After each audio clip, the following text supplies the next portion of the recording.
Saudações, meus caros! Aqui quem fala com você hoje é o engenheiro Pablo Jean. E bom, vocês podem ver, estamos em um cenário um pouquinho diferente. Aqui trata-se da minha sala de jantar. E hoje, então, vamos fazer um vídeo um pouquinho diferente. Eu estou montando uma nova máquina para fazer o desenvolvimento dos projetos e também para a criação de conteúdo. Nisto, eu aproveitei este momento para gravar um vídeo para falar com vocês sobre como que a gente monta um computador para desenvolvimento.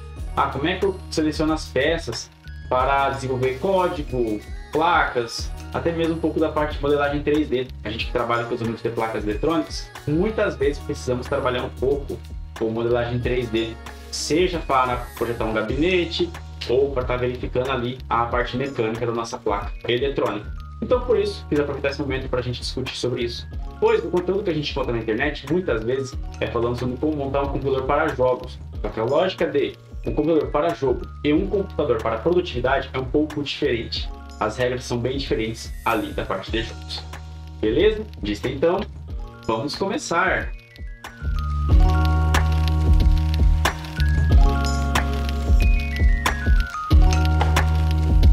Bom, seguinte, qual que é a minha máquina atual? A minha máquina atual é um notebook que eu comprei há praticamente 9 anos atrás, lá por meados de 2015. Tá? Meu notebook ele é um Acer E5 573G.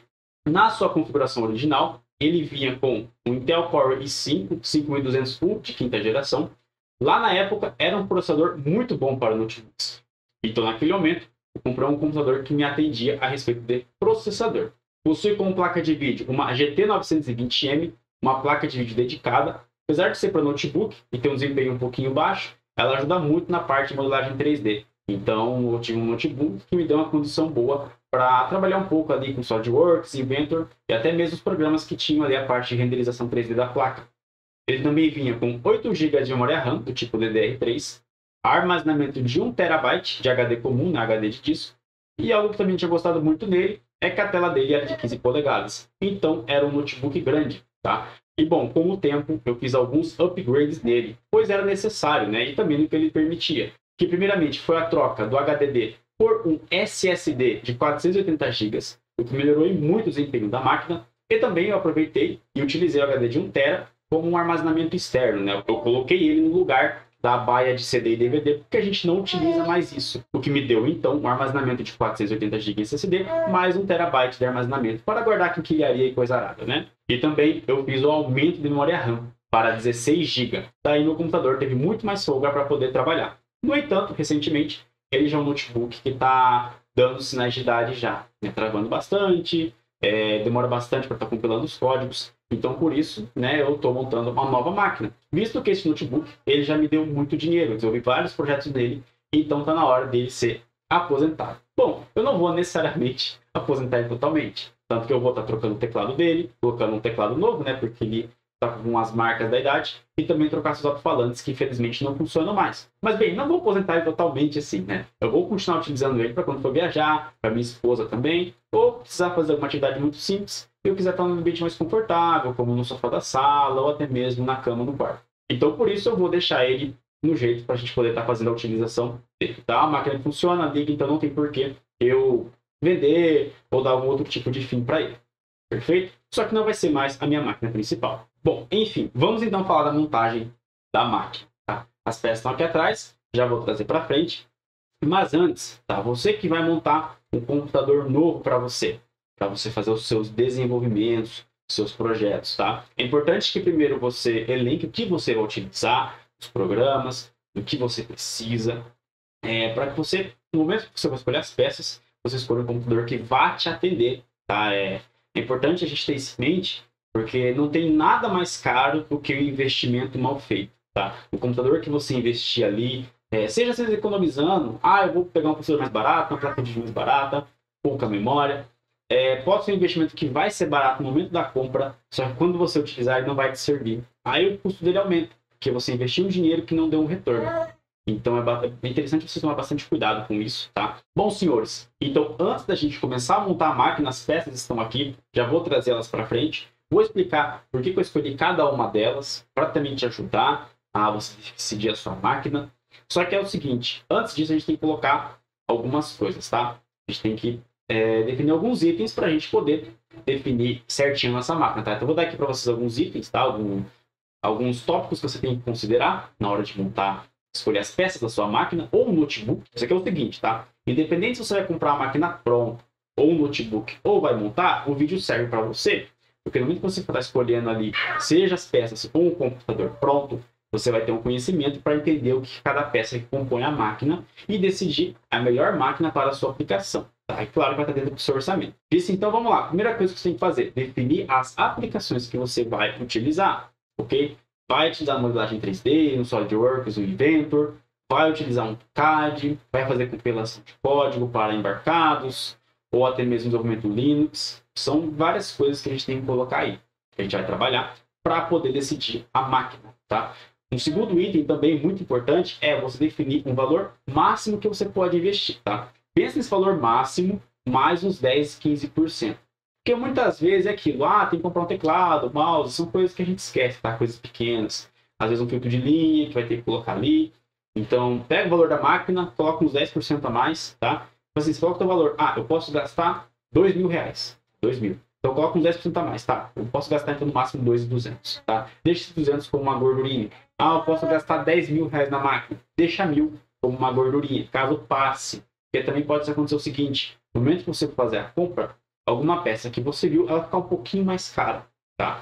Então, tenha isso em mente. Se você pode gastar, por exemplo, no máximo 11.000, define o seu valor máximo como 10.000, tá?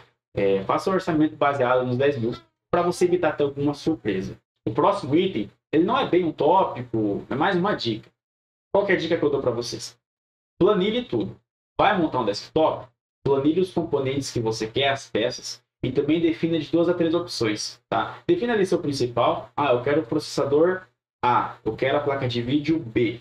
Mas, para esses componentes, defina também uma outra opção. Então, pega ali, eu tenho o processador A.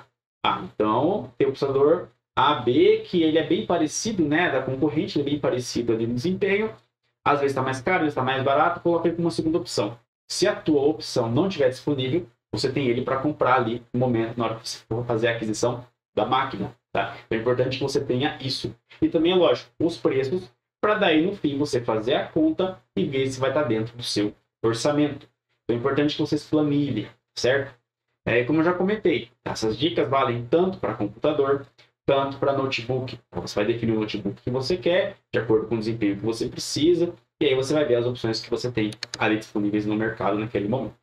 Mais uma segunda dica aqui, muitas vezes, principalmente quando a gente é estudante, a gente não tem muito dinheiro para investir. Então, muitas vezes eu vou colocar um custo até bem baixo de investimento. Na minha época também era assim, tá? Quando eu era estudante, né, eu comprei esse notebook na faculdade, então eu não podia investir muito. Então eu pesquisei bastante notebooks, seus preços, pesquisei também capacidade de vários notebooks, processador, diferentes desempenho com sem placa de vídeo, para poder escolher o notebook que fosse mais barato, que fosse me atender. Tá? E nisso que eu quero colocar. Toma um pouco de cuidado com peças muito antigas. Tá? Pega ali, seja o processador, fala o processador depois, mas eu já quero deixar claro. Não pega só o processador, o nome principal. Por exemplo, a AMD Ryzen 9. A gente tem uma infinidade de Ryzen 9. Intel Core 5. Tem um monte de Core 5. Tem Core 5 lá de 2013. Então toma um pouquinho de cuidado, pega sempre o nome completo. i5 5200U. i5 12500K, 12400K. Fica um pouco esperto com essa nomenclatura, tá? Porque um i5 de segunda geração é totalmente diferente, por exemplo, um i5 de 14ª geração. Então é importante você ficar atento, tá? Para você não comprar gato por lebre. E mesmo que você tenha uma capacidade de investimento baixa nesse momento, toma um pouquinho de cuidado para não comprar peças muito antigas. Tá? Enfim, no momento que a gente chegar no processador, vou falar de uma ferramenta bem legal online para você fazer a consulta de desempenho de processador, e que pode te ajudar muito na hora de selecionar um componente. Tá? Então, por isso que é bom você sempre pegar o nome completo do processador e entender ali a diferença de desempenho, tá? Para você não comprar o computador depois que só te dar dor de cabeça e não vai te gerar resultados. Então, vamos fazer o seguinte. Vamos vir agora para a mesa, tá? Vou pegar as peças e vou discutir porque eu escolhi cada uma delas, beleza? Bom, senhores, aqui na mesa então, já estou com algumas peças. Bom, eu estou aqui então com o Ryzen 9. Peguei então um 7950X, como vocês podem ver. Aqui, tá? Qual que é a questão aqui? O processador principal que eu ia comprar ia ser um 9950X, que é da linha 9000 da AMD, uma linha mais nova. só que ela não tem uma diferença de desempenho tão grande se comparado à geração anterior, que é a linha 7000. Então, entra aqui a questão de peças. A principal peça que eu queria era o Ryzen 9 9900X, tá? Ele é de 12 núcleos e 24 threads. E aí eu tinha como segunda opção esse cara aqui, que era o 7950X. No momento da compra, eu ia pagar em torno de R$ 3.500 ali no 9950X, tá? Lembrando que essas peças aqui eu comprei parcelado, porque eu optei por fazer o investimento do dinheiro que eu tinha disponível para comprar a máquina, tá? Então eu investi ao invés de pagar à vista, tá? Fiz as contas ali, para mim compensava mais investir o dinheiro do que pagar para pegar a desconto. E esse cara aqui estava apenas R$ 100 mais caro que o 9900X. E esse aqui é de 16 núcleos e 32 threads. Então tem essa diferença de desempenho, tá? Essa diferença de desempenho, inclusive, eu conferi lá no site CPU Benchmark, tá? Eu vou deixar o link aqui na descrição. Aí na tela você poderia ver no print a diferença de desempenho entre os dois processadores. Tá? A gente pode ver que o Ryzen 9 ele tem uma pontuação bem mais alta, passando de 60.000 contra ali em torno de 54.000 no 9900X. Tá? Apesar do single thread dele, tá? O que é single thread? Tá? Quando só tem um núcleo funcionando em alto desempenho, ele vai ter um desempenho. Então, o desempenho single thread dele é um pouquinho menor que o do 9900X. Só que o desempenho total dos 16 núcleos acaba sendo maior que o 9900X. Então, essa aqui foi a minha opção, tá? E bom, por que eu escolhi então um processador tão potente, né? Por que eu não peguei um Ryzen 5 de 6 núcleos ou um Ryzen 7 de 8 núcleos? Bom, é pelo seguinte, eu trabalho muito ali, tanto desenvolvendo placas eletrônicas, quanto fazendo código. Quando a gente vai compilar um código, o compilador vai utilizar todos os núcleos disponíveis para poder gerar o código compilado, gerar o binário. Então, um cara desse aqui com 16 núcleos, 32 threads, o compilador vai utilizar tudo isso para gerar o código compilado. Então, enfim, um cara desse com bastante núcleos vai compilar códigos mais rápido para mim, porque o compilador faz um bom uso de paralelismo. Então, isso vai ser um grande ganho para mim na hora de estar desenvolvendo códigos, tá? Se você desenvolve, por exemplo, para PIC, microcontroladores 8 bits, que não são códigos geralmente com muitas bibliotecas ou muito complexos, não tem muito por que você comprar um cara desse, né? Porque acaba sendo um canhão com uma formiga. Só que é o seguinte, vou trabalhar, por exemplo, com Zephyr, códigos que tem muito mais biblioteca, muito mais código para ser compilado, aí começa a fazer diferença. Porque começa a demorar muito para o código ser compilado. Pô, Zephyr, ele tem muita coisa para compilar, ele é bastante pesado, tá? Porque é bem pesadinho aí para o sistema gerar. Então, um cara desse aqui vai me ajudar muito a trazer aí mais produtos, desenvolvimentos relacionados a Bluetooth e as tecnologias que o Zephyr pode oferecer, tá? Então, por isso que eu escolhi esse cara aqui. E é mais para isso, tá? Se você trabalhar com modelagem 3D e simulações, é interessante ter um processador bom, tá? Agora, para modelagem 3D, você não precisa, às vezes, pegar o processador mais top que você tem no mercado. Você pode pegar, às vezes, ali um intermediário avançado, como, por exemplo, um Ryzen 7. Pode servir mais. Ou até mesmo um Core i7, né? A gente está falando aqui Ryzen porque foi o que eu comprei. Eu optei pela AMD. Quando a gente chegar lá na placa-mãe, eu vou explicar por que eu escolhi o Ryzen. As principais razões para eu escolher o Ryzen. Uma delas que eu vou já falar aqui é que eles têm uma eficiência energética um pouco melhor. Então, eles não esquentam tanto, igual ali uma linha de 13ª e 14ª geração Intel. Mas são processadores excelentes, tá? Tanto AMD quanto Intel tem processadores muito bons. Mas quando chegar na placa-mãe, eu falo mais um detalhe porque eu escolhi esse cara aqui, tá? Então, é basicamente isso a parte do processador, tá? Se você precisa ali de modelagem 3D, vai trabalhar até com simulação, dependendo da simulação, você pode pegar um processador um pouco mais em conta para depois você gastar mais lá na placa de vídeo. Tá? Então, assim, aqui, se você tem um orçamento limitado, você reduz uma peça para poder subir o desempenho de outra. Perfeito? Então, bom, falei aqui do processador, vamos deixar ele aqui. Agora, eu vou falar da placa-mãe, tá?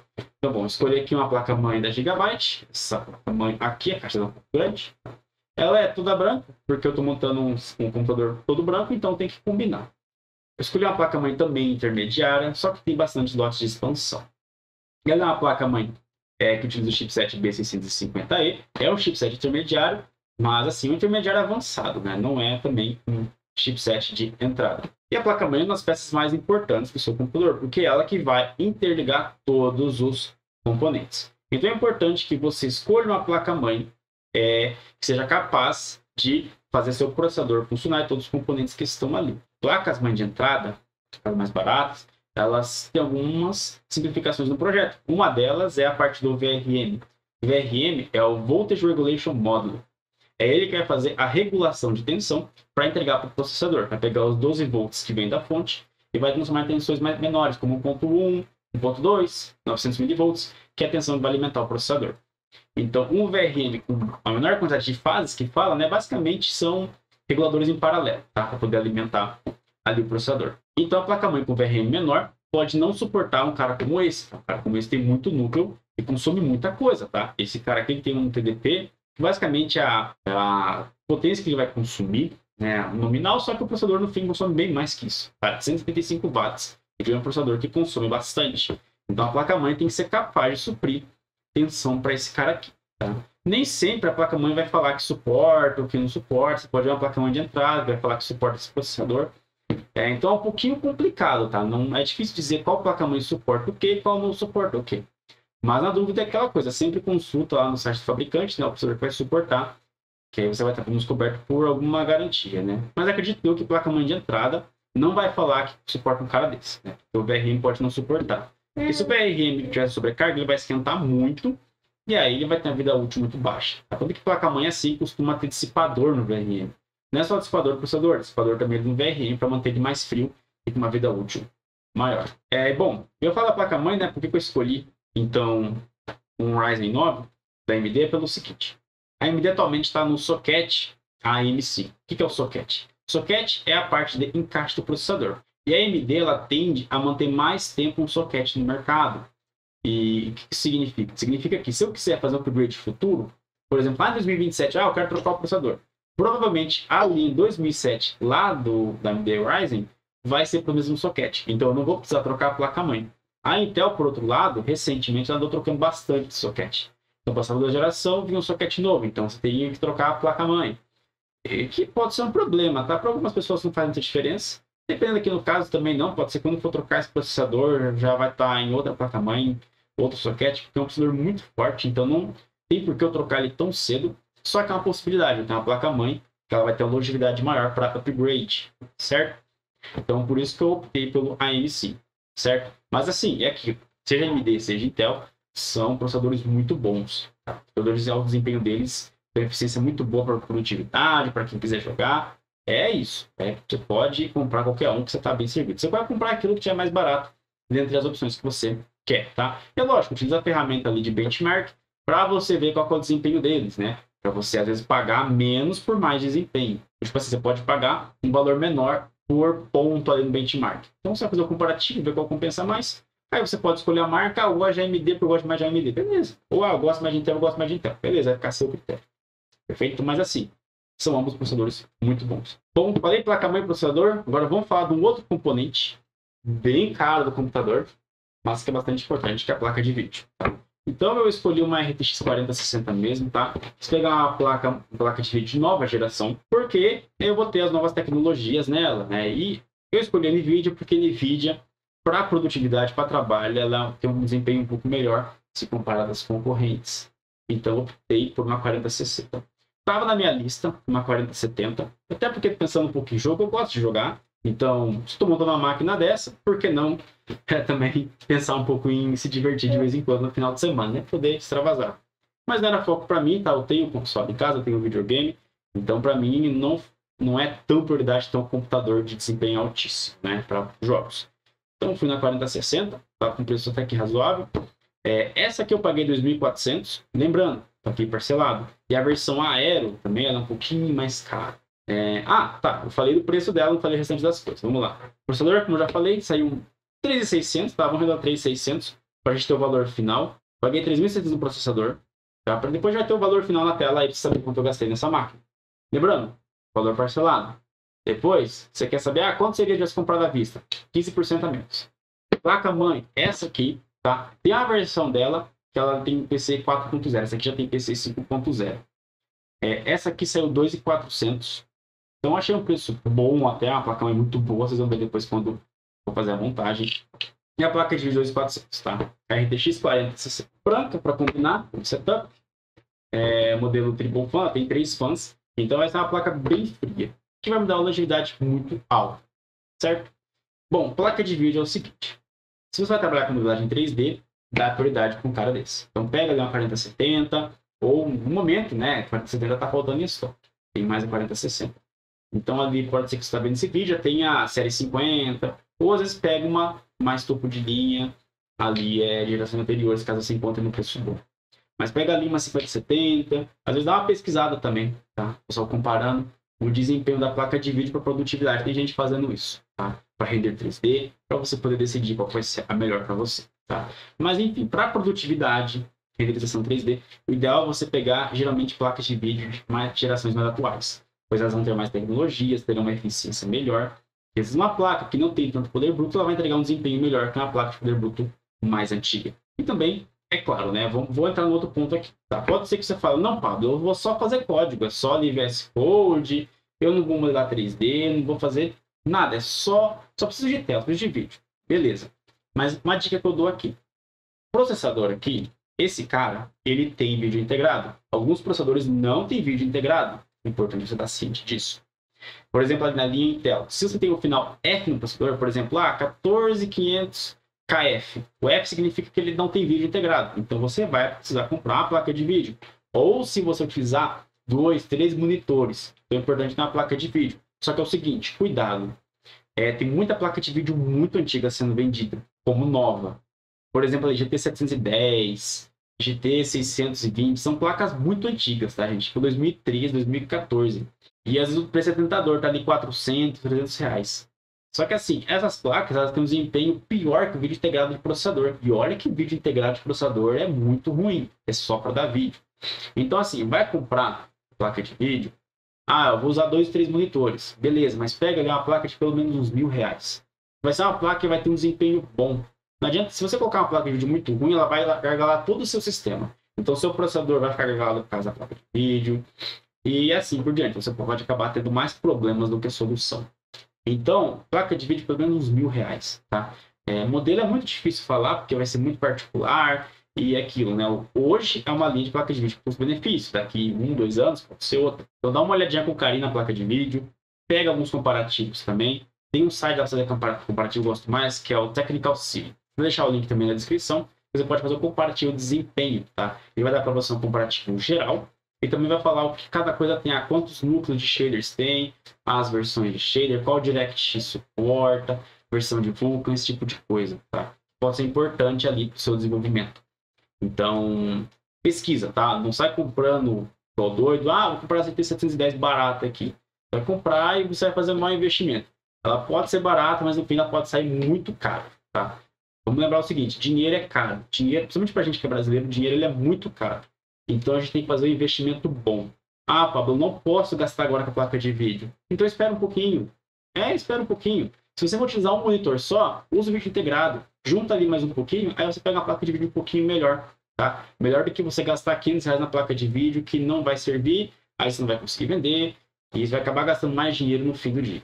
Então, é isso, tá? Vamos lá, então, dando sequência aqui. Vou falar agora de uma outra parte importante. Nossa, tá virando uma bagunça aqui, né, gente? Mixaria. Vamos falar de memória RAM. Bom, aqui eu então comprei 32 GB. Para mim vai servir, de que vai sobrar, na verdade, tá?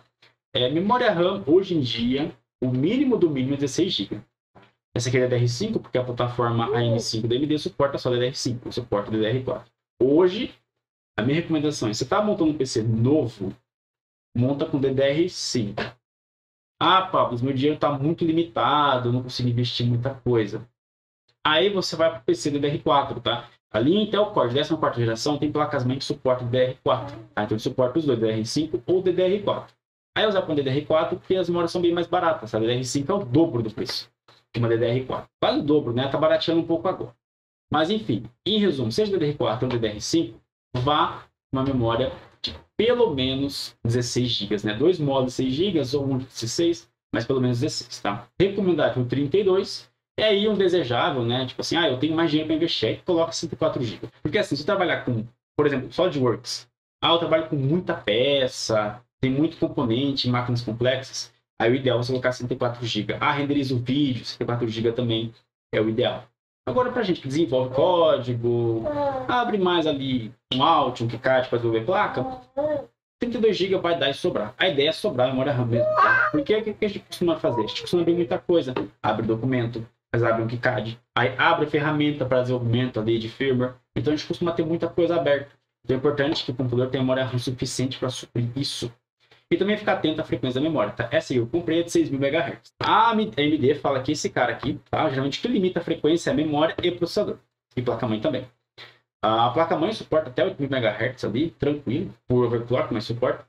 O Ryzen 9 dessa geração suporta até 5.200 MHz nominalmente, tá? A AMD fala, ó, 5.200 a gente garante.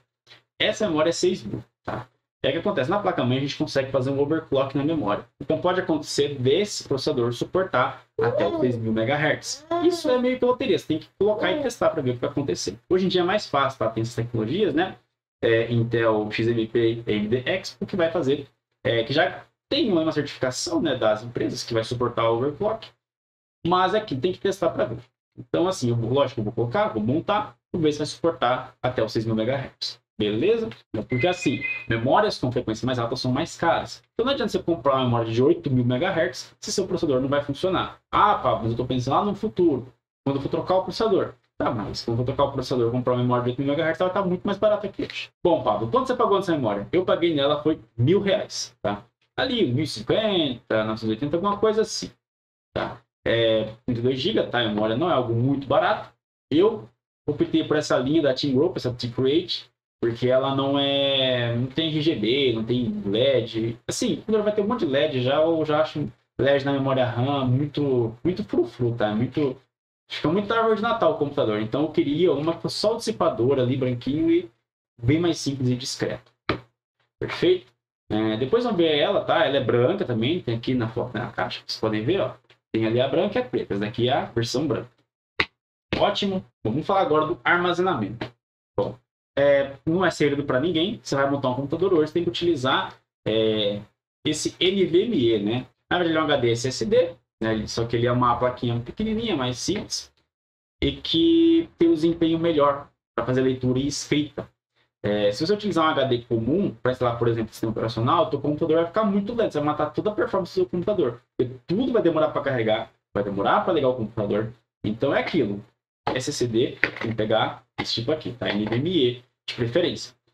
Você está com dois na mão? Sim, eu tenho dois. Dois de 1 TB cada. Por quê? Eu vou fazer dual boot na máquina, assim como já é hoje no notebook. O notebook já tem dual boot. Então eu vou instalar o Windows no SSD e o Linux no outro. Eu optei por pegar dois HDs separados. Por quê? Se caso um SSD falhar, que é muito difícil, tem outro funcionando, eu consigo entrar no sistema operacional. Mas você pode optar também por fazer o quê? Você pode comprar um HD grandão, de 2 TB, de 4 TB, grandão de capacidade que eu quero dizer, né? E aí você pode fazer o particionamento dele, metade para um SO, metade para outro. Ah, Pablo, não preciso de Windows, não preciso de Linux. Beleza. Aí você pode comprar um só, ou até comprar dois para guardar, salvar programa e guardar quinquilharia, né? Bom, falando em quinquilharia, dentro do armazenamento, o que eu comprei também? Um HD comum. Esse aqui é um Barracuda da Seagate, de 4 TB. Você fala, pô, Pablo, mas esse HD é velho, isso daí ninguém mais usa. Não é bem assim, tá, galera? Aí o pessoal fala, HD é ruim, HD é ruim. HD não é ruim. O HD tem velocidade de leitura e escrita lenta. Beleza, mas isso não é a questão aqui. A questão é que esse tipo de HD ele é o armazenamento mais barato. Então esse HD aqui eu paguei R$650. 600, vamos arredondar para 700. R$700 que eu paguei nele. Esse aqui é Open Box, tá? Então são um pouquinho mais barato até. Então eu paguei R$700. Um HD SSD de 4 TB é quase R$2.000, se não der mais de 2.000. Então é um armazenamento muito caro. Não vale a pena você comprar um SSD para guardar quinquilharia. Porque você vai estar desperdiçando espaço. Então, vocês podem ver o teu canal no YouTube aqui, isso gera arquivos muito grandes. Então, não vale a pena para mim pagar muito caro no HD, né, para guardar vídeo. Então, eu tenho que comprar um armazenamento barato, tá? Ah, eu não falei quanto eu paguei nesses carinhas aqui, tá? Cada um desse aqui eu paguei 550. Se eu fosse comprar um de 2 TB, ia sair R$1.100. Então, tanto faz comprar dois de 1 TB ou um de 2 TB. Então, fica elas por elas. O HD, então, seus R$700. É aquilo, né, galera? O computador é muito caro montar mesmo. Faz parte. Fazer o quê? É a vida, né? Agora, uma outra peça muito importante do computador, que muitas vezes a gente negligencia, que é a tal da fonte, tá? Então, eu peguei essa fonte aqui, de 850 watts. É mais que o computador precisa? É. Eu fiz as contas, uma fonte de 550 watts ia suprir, só que eu peguei a fonte pensando no quê? Em upgrade futuro. Tá? Caso eu melhore a máquina, eu compro uma placa de vídeo, por exemplo, com muita potência, essa fonte vai aguentar. E além do seguinte, essa fonte aqui que a gente fala que ela é full modular. Vocês vão ver, na hora que eu montar a máquina, a questão dela, tá? Então, assim, ela tem conectores e os chicotes são separados. Não é aquela fonte que tem já todos os cabos nela, né? Já, como é que fala? Já embutidos, né? Eu esqueci o termo, tem um termo, mas é assim, ela já sai com os cabos, todos os cabos. Então, aquilo vira uma bagunça de cabo dentro do computador. Então, essa aqui você vai utilizar só os cabos que precisa, deixando um pouco mais limpo e fácil de organizar. Além de ser, né, 850 watts, é branca para combinar com todo o computador.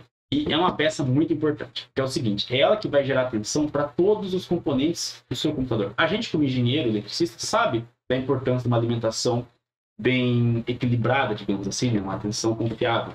E o que vai acontecer? Se você pegar uma fonte ruim, ela pode gerar muitos ruídos ali para os componentes do computador.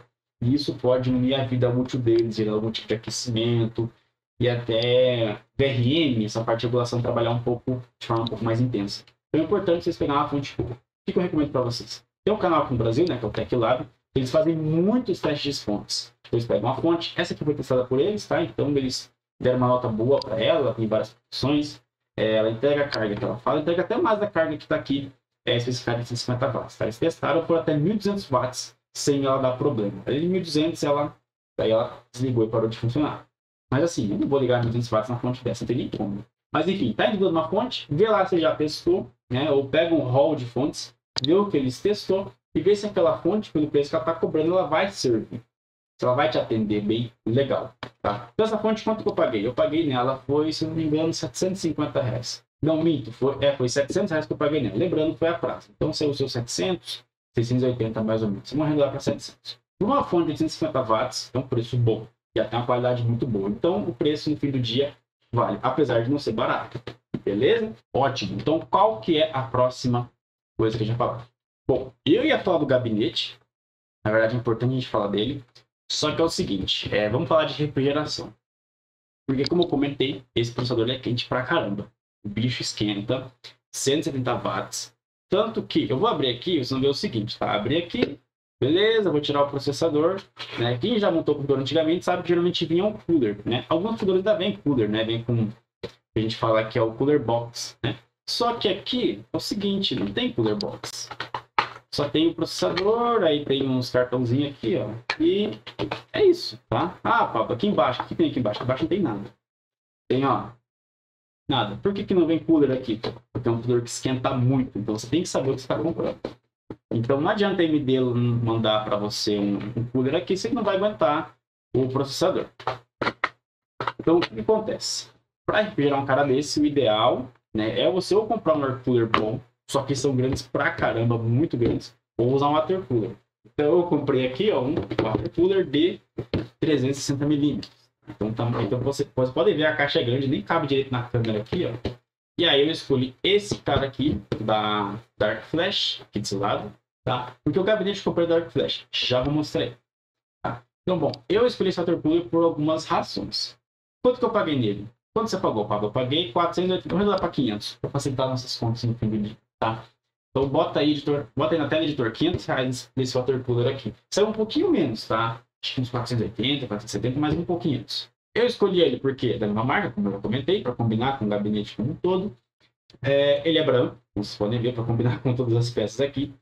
E o que acontece, tá?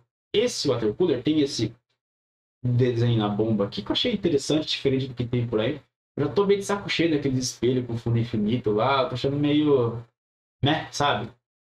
Meio batido já, muito frufru. E aí tem alguns que tem um LCD aqui na frente, que você pode colocar a estatística do processador ou de alguma outra coisa, colocar informações. Só que acontece, esse water cooler com display tem dois problemas para mim. Um, é mais caro. Então, esse cooler que eu paguei 500, eu ia pagar 901 com display LCD. Então, assim, eu falei, não vou pegar um display LCD, pagar R$500 a mais só para um display LCD, e que também tem outro problema, né? No Windows funciona bem, porque os programas ali, proprietários de cada empresa, que produz seu water cooler, beleza. Só que no Linux não costuma ter esses programas para water cooler, para display LCD de water cooler. Então, assim, no Windows vai funcionar legal, aí no Linux ia nem ter nada. Aí fica com a tela apagada, ou alguma coisa pré-gravada. Eu falei, eu não vou gastar R$500 para ter um recurso funcionando meia boca. Então, para mim, não valia a pena. Eu acho que já fica exagerado, tá, galera? Eu acho que já é demais display no water cooler. É legal, tá? Mas, assim, eu acho que não vale R$ 500, R$ 400. Então, optei por esse aqui, que tem esse desenho interessante, diferente. Parte do ARGB, né? Então, tem a questão do LED endereçável, que a gente que é engenheiro, trabalha com eletrônica, sabe que esse LED endereçável. E aí, no Linux, eu consigo controlar. Tem tal do OpenRGB que a gente consegue mexer nisso aqui.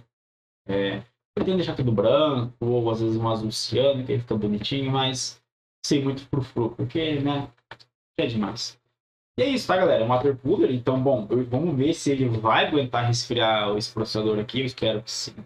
Vamos ver se ele vai aguentar tancar o bicho. Mas é isso, tá, galera? Não é todo processador que você vai precisar. É o seguinte, sabe, um processador... Ah, esses processadores servem para mim. Aí você pega a galera testando, gente que testa. Pega ali, coloca num water cooler, coloca num air cooler, que daí é um pouco mais barato, mais simples de manter. É aquilo. Seu processador precisa de water cooler? Não. Então não usa water cooler, tá? Vai para um air cooler normal mesmo, tá? Só ficar atento se o vai caber no gabinete, porque air cooler costuma ser muito grande, tá? Eles são bem grandes para dissipar muita potência, né? Mas aí vai depender do gosto também, tá? Esteticamente também o water cooler é mais bonito que air cooler. E um outro detalhe também, tá? Que eu vou colocar aqui na questão do water cooler, uma vantagem dele. É que é o seguinte, o air cooler tem ali o dissipador, uma ventoinha para poder tirar o ar quente das aletas do processador. Aí é o seguinte, quando a ventoinha tira o ar quente do dissipador, esse ar quente distribui pelo gabinete. Ah, Pablo, mas o gabinete tem exaustão, não sei o que, não sei o que. Beleza, mas esse ar quente, ele tá fluindo por dentro do gabinete. Então, por onde ele passa, ele deixa um aquecimento.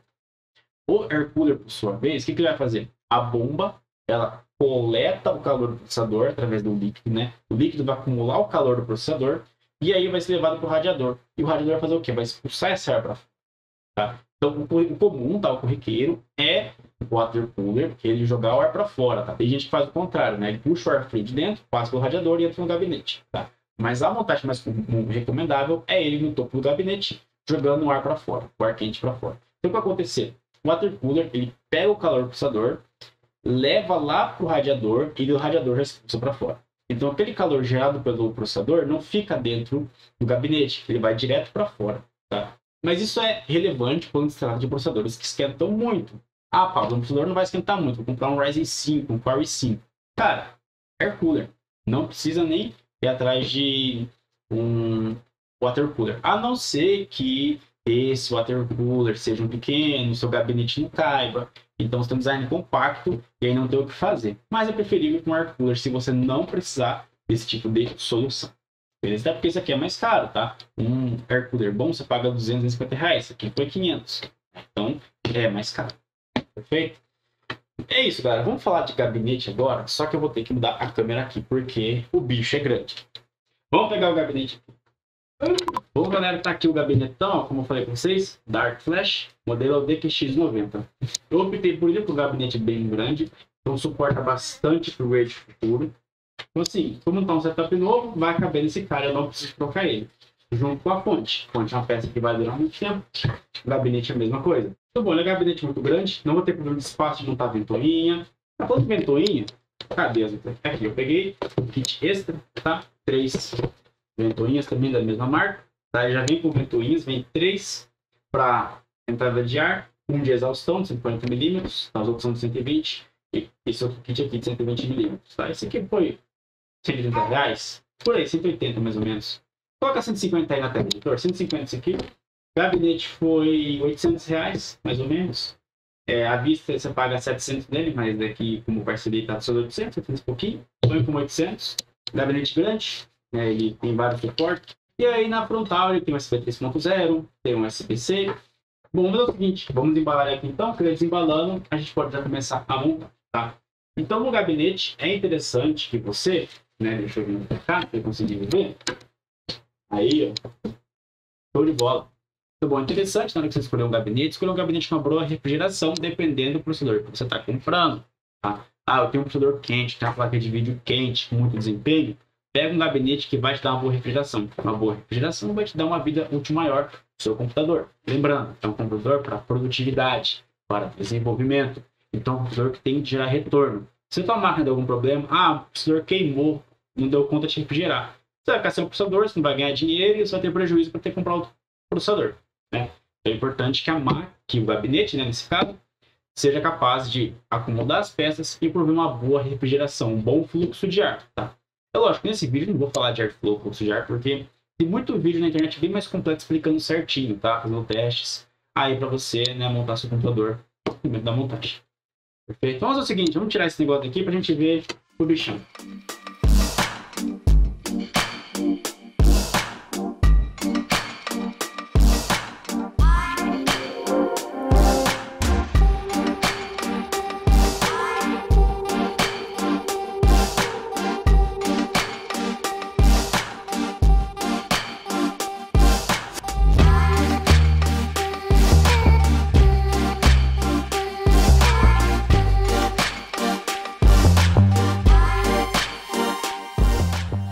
Bom, tô aqui com o gabinetão todo desmontado, galera. Deixa eu levantar para vocês verem. Olha só o tamanho disso aqui. É bem pesado. Eu acho que deve ter uns 6, 8 quilos isso aqui. Se não tiver mais.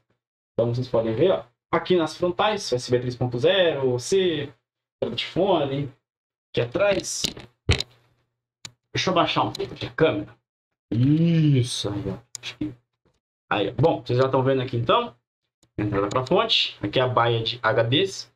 Um dos motivos que eu escolhi esse gabinete, além do seu tamanho, já vem com fã, ser bonito, é que ele suporta até 4 HDs comuns desse tipo aqui. Então eu posso colocar 4 HDs dentro desse cara. Então assim, esse gabinete ele é mais para uma workstation do que um gabinete gamer que fala por aí, né? Apesar de ele ter esse jeito meio gamer, com mid, lateral, essas fãs que já vem nele, já CRGB, essas ventoinhas já tem, né, luzinha. Ele é muito mais pensado num gabinete do tipo workstation, porque um gabinete que suporta muito HD costuma ser desse tipo, tá? Aqui entra a fonte, então a fonte fica numa parte isolada da placa-mãe dos outros componentes, até por questão de organização e tudo mais. Uma coisa que eu gostei também é que essa parte aqui do PCI Express, essas chapinhas que a gente remove, gabinetes mais baratos, essas chapas você destaca. Então você arrancou ela, é igual a latinha, você arrancou, acabou, você não coloca de volta. Essa aqui não, é tudo parafusado.